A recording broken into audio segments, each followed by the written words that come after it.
Welcome back, players. I'm Jack36Cancel, and welcome back to another episode of Showcasing 100 Decks, the series where I pick out a few decks with a certain theme of the close to 100 that I own and talk about them for you players at home. And today's theme is Terminal Waifuism.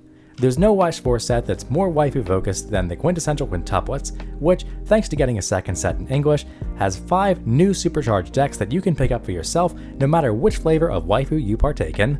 Now, you can build these decks 100% waifu or meta splash for all the good Quints. Any way you brew, you can't really go wrong with how much support each sister gets. So some of these are more pure waifu, and others are more hybrid, but absolutely experiment for yourself and see what you like. Now let's get started. We're going to open things with a crowd favorite, Miku. Miku is the quiet, nerdy one that wears headphones, so naturally she's very popular among weebs. Miku already had a lot of good stuff going for her in Set 1, but in Set 2 we get a decent amount of new Miku tech. To start with, she gets a runner that can be 3k and also stops other characters from running. In addition, Miku gets a tap self-searching brainstormer that has an alarm effect where you can give a character all in reverse bottom deck at the start of your climax phase. This is especially cool because at level 1, Miku's brand new level 1 combo gets really big. When she attacks, she gets plus 1500 for each card called Headphones in your waiting room, which can make her swing in with 11k with the climax, which is pretty solid for an all-in-reverse salvage combo by any metric. Man, I remember when hitting 10k was the entire point of level 1 combo, without any searching, salvaging, or plussing otherwise. Have fun breaking some boards with this. Speaking of that, her trademark event, Headphone, got a new printing where you can top check and then top check 5 for a character, helping you mill out your deck and getting your level 1 Miku's bigger. And speaking of level 1s, Miku also got a new level 1 Adachi that can bottom deck in early play and standby targets. This will be very important later. But Miku isn't without early plays of her own, Set 2 also giving her a very solid 4 or more early play healer that sits at 11k on your turn. It's generic, but something Miku needed to round out the deck. At level 2, Miku also gets a 3k memory counter in Set 2, as well as her own Miku-themed cryptic command. At 2-1, it's an event with 4 modes. You can either play your new finishing Miku from your hand and then put it in the waiting room at the end of your turn, or heal a card of your choice from your clock, or put a character above your opponent's level in their waiting room, or finally, give a character plus 3500 across turns. Finally, at 3, Miku has her trial deck Icy Tail, which you still run as a secondary finisher because it can also search out a character on play, and your choice of 2 solid level 3 combos. Her first set combo lets you pay 1 and top check your opponent's deck for 2 cards and get rid of any of them, and then Icy Tails them for 2. It also heals, which is extremely solid. However, if you run her second finisher from Set 2, you can synergize this with the new Secret Confession event because on play, you can search for either that or a headphone. So you can play one of these via Secret Confession, and you can search another Secret Confession from your deck and play it again, which is very funny. Her actual finishing combo is that if her damage is cancelled, you can restand her for free. And who can argue with that when you can put a full field of these out at level 2 for 3 stock? Seriously. So the Miku deck is pretty neat, but we need to move on, and the Yotsuba deck is the next stop in our 5 Sister special. Yotsuba also gets some awesome new stuff at 0 in Set 2, like a drop searcher that's also a drop salvager, and a Shizu-esque pay 1 encore and memory compress level 0. She also gets a pay 1 and sacrifice top checker, which puts your level 3 from the waiting room into your memory, which is important for later. Now at level 1, Yotsuba did get a new combo, but it's not amazing, so most people choose to stick with her old cigarettes combo from the trial deck, as well as the old Yotsuba stuff that synergizes with playing an 8 bar deck and level 1 that can rescue another character by sacrificing itself. This package was already pretty strong, however, they couldn't let it go without adding a 1/1 2k backup that, if you have all Yotsubas, lets you pay 1 and free fresh. In addition to that, Yotsuba finally gets a decent early play, a 10k healer that comes out early if you have 3 cards in memory, which you definitely should. But at level 3, Yotsuba's new combo really changes the deck's strategy. In Set 1, the plan was to set up an anti-soul wall at level 2 with some change effects, but get a load of this new Yotsuba. At the end of her attack, you can pay 2 and pitch 1 to Icy Tail your opponent for 5, and she gets 1k power across turns. This sounds a bit expensive until you read her second ability. When her climax is placed in your zone and you're level 3, you can put her from your memory onto the stage for free. Yikes. I love playing my level 3 combo for free without having it in my hand. So yeah, major upgrades to the Yotsuba deck here. But again, it's time to move forward, and move forward we will with my personal favorite, Ichigo. Ichigo, like many of the Quints, had a very solid package in Set 1, but despite that got some major ups in Set 2. First off, she now has a top-checking, searching Riki, which is the only one of its kind in either set. She also gets a new Brainstormer that can sacrifice itself to mill another 4 cards and get a character, giving you unparalleled deck control. And finally, she gets a Climax Swapper that can feed you a stock, meaning that you can Climax Swap on a turn where you have 0 stock, which is pretty crazy. Anyway, at level 1, Ichika also gets a new level 1 combo. The combo is that her climax gives her pay 1 double trigger and then reveal the top card of your deck on attack and salvage an X or lower card where X is the revealed card's level. The double trigger is really cool considering how good of a trigger choice is and how it can keep your stock clean. However, her old combo is also a very solid option, top checking 3 for a character on attack if you have 6 or less cards in hand. I think you can go either way. Now also at level 1, set 2 gave Ichika a pretty interesting backup, 1/1, 2k, and you can clock yourself and salvage a character. I won't lie, this is pretty cool.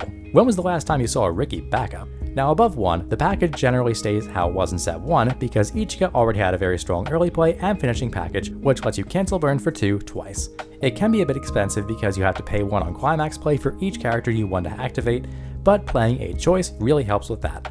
Now speaking of 8 climaxes that help your finishing combo, it's time to talk about Itsuki.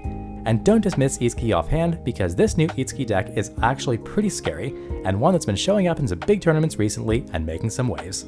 My build isn't exactly what's been placing, but the foundation is pretty much there and your tech choices are going to come down to what you think your good and your bad matchups are and what you think you'll be playing into. But barring that caveat, let's talk about this Itsuki deck. At 0, Itsuki also gets a new Brainstormer. She's a tap self-searching Brainstormer that, if you have 5 or more cards in your hand, gives your characters global 5 on your turn. She only works with gate climaxes, but she also increases your max hand size by 1. If you have 2 of these out, you can pass the turn with 9 cards in hand, and considering this deck is 8 gate, that's not out of the realm of possibility. At 0, Itsuki also gets a clocking top checker that runs to stock, and a 0/0 2k backup that can run away from combat. So yeah, major ups for Itsuki at 0 in this new set. And of course, she got a new level 1 combo. If you have 2 or more experience, you can pitch a card. If you do, top check 3, add all characters or events called code word to your hand. Nice +2, bro. Chances are you hit at least 1 climax, but it's still a very good combo. She also gets plus 1500 when you use an act, so backing her up can really make her power shoot up. Now speaking of code word, it's the new 2/1 event where you can salvage a character and then top check, and if you see a card with Itsuki in its name, you can salvage again. All things considered, it's hard to argue with the efficiency, especially since it makes a very good experience to clock target. Before we move on, Itsuki also gets a level 1 Adachi that sends an early player standby target to memory, so that's a thing. Nearing the top end, Itsuki also gets a pretty cool early play in the second set, 8k, and she has early play if you have 4 or more Itsukis. On play, you can heal, but then you have to give one of your opponent's characters the ability that they cannot be reversed until the end of the turn, and like some cards, she gets plus 3k if you use an act ability. That's a lot packed into an early play, and it's a solid upgrade from what she had before. You know what else is a solid upgrade? Itsuki's new finisher. This one's simple. On play heal, and on attack with combo you can pitch 3 characters. If you do, burn 1 and then burn 4. And then, you get to attack. Big damage, big yikes. Good luck surviving that. So yeah, the Itsuki deck is a new powerhouse.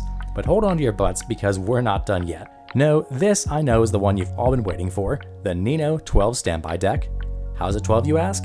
Well, my sweet innocent child, I will tell you as we take a look at this deck. First things first though, you'll notice that this isn't a waifu deck. We have the Ichika Brainstormer, Ricky, and early play, and the Itsuki Stock Bomb 0 and Assist and Memory Adachi, as well as the -3 soul event from set 1. But then of course, plenty of good Nino cards. No, Nino really gets to take advantage of all the Quint's best tech, including her old level 0 runner from set 1, and the new Nino that lets you pitch a Nino and draw, as well as pitch, top check, and salvage an X or lower character, which really runs the standby filtering and discard engine.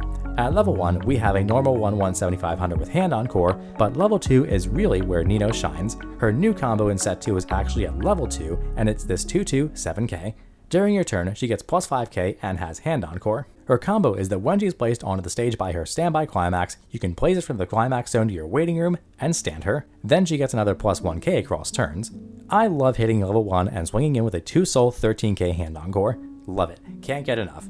And there's a lot of people that can't get enough either. So there's no good reason to talk about how good this is, so let's move on. Now Ichika actually appears in spades at level 3, once of course as the staple early play because she's probably the best early play Quints has, and as a back row 2k in front assist that gives plus 1 soul every time you stand by, so that's pretty annoying. And finally, this level 3 that lets you pay 2 and rest it to burn 1, and changes into any character from your hand for free at the start of your climax phase. It's basically like playing your finisher for 2 stock, except you get to burn 1 in addition, and it acts like a copy of your finisher to stand by out even if your finisher is in your hand. And speaking of finishers, we have Nino Nakano, Love Taking Off. The first thing you'll notice about her is that if her climax is in your climax zone, she gains the standby trigger in all zones. meaning that if you trigger her at any point in the game with her climax in play, use standby. The hot play is to deck yourself to 1 or 2 cards, use this level 0 Nino and shuffle 2 of these back into your deck, and then slam this down mid-game to standby 3 times. Trust me, it's disgusting.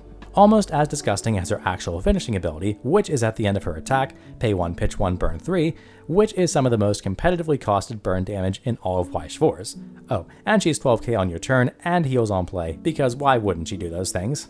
So yeah, cool card. This is extremely fair and reasonable, and this deck is very balanced and makes for interesting games when you play it. Who am I kidding? This is the epitome of Unga Bunga standby, and I love it, even if Nino is unbearable. Trust me, if Nino and Ichika's cards were flipped, this deck would be max rarity. But speaking of max rarity decks, I've got something else in the works. It's a long building project, so look forward to that when I finish it. But to cap this all out, it doesn't matter who your favorite Quint is, or even if you have one at all. Any of these decks are cool as hell to pick up and play, so try your hand at building them for yourself. But you know what the best part is? We actually just got the announcement that the Quintessential Quintuplets movie set is coming to English.